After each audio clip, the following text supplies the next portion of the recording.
پہلے تو یہ ہے کہ ریفرنس جو ہوتا ہے normally on a issue of a current public importance,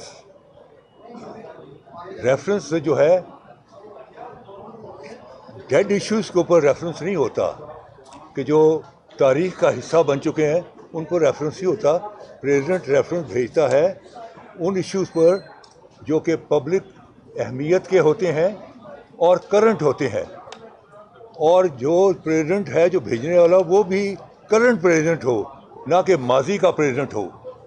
اصل میں یہ سارا جو ریفرنس ہے وہ جو اسٹگما جو ذوالفقار علی بھٹو اور ان کے خاندان کو اور پیپلز پارٹی کو لگا ہوا ہے کہ that he was hang in a murder case. آپ کو پتہ ہے کہ دیہاتوں میں بھی لوگ تانا دیتے ہیں کہ تم مجھ سے بات کرتے ہو اور تمہارا دادے کو تو پھانسی لگی تھی.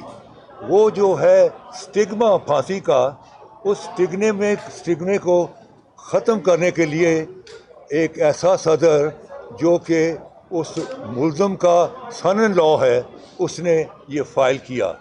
بات یہ ہے کہ معاملہ بڑا سمپل ہے کہ پہلے آپ نے یہ طے کرنا ہے کہ آیا کورٹ کے پاس کمپٹنٹ ہے بھی کہ نہیں اس ریفرنس کو سننے کے، جس کو کہتے ہیں ایڈمسبلٹی. اس وقت جو ساری جو ڈسکشن ہے وہ ایڈمسبلٹی پہ ہو رہی ہے کہ whether this court has a jurisdiction to hear this reference. اور اس پر آج جو تھا Makhdoom Ali Khan former attorney general of Pakistan, اس نے ایٹ لینتھ بڑی باتیں کی ہیں لیکن ایسے زگ زیگ.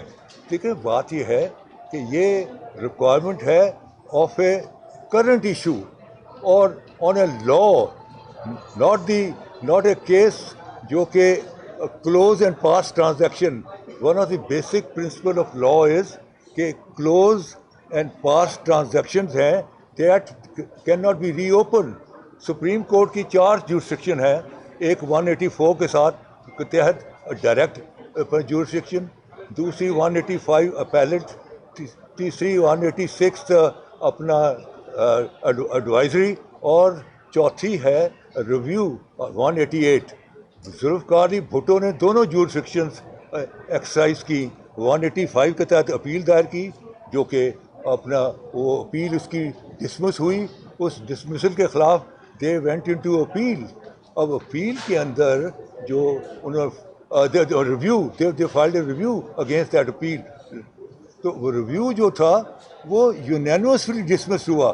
وہ ججز 3 ججز جنہوں نے بھٹو کو بری ذمہ ڈکلیئر کر دیا تھا اپنے فیصلے میں، انہوں نے بھی یہ کہا کہ ریویو کے اندر کچھ نہیں ہے. تو review was unanimously dismissed by all the 7 judges of the Supreme Court of Pakistan. So this is a close and pass transaction.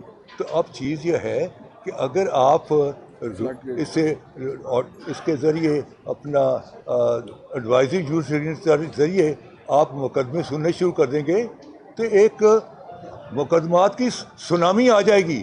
لوگ 20 سال پرانے کیسز لے آئیں گے. اگر یہ 40 سال پرانا کیس ری اوپن ہو سکتا ہے، لوگ کیسز لے آئیں گے. آگے ہی اس عدالت میں اتنے کیسز ہیں، اور اگر وہ اس کے تحت وہ بھی کیسز ری اوپن ہوتے ہیں تو وہ ایک تماشا بن جائے گا. سو دیئرفور یہ ایک سیٹلڈ ایشو ہے، اور سپریم کورٹ کا جو فیصلہ ہے وہ can not be reopen in advisory jurisdiction.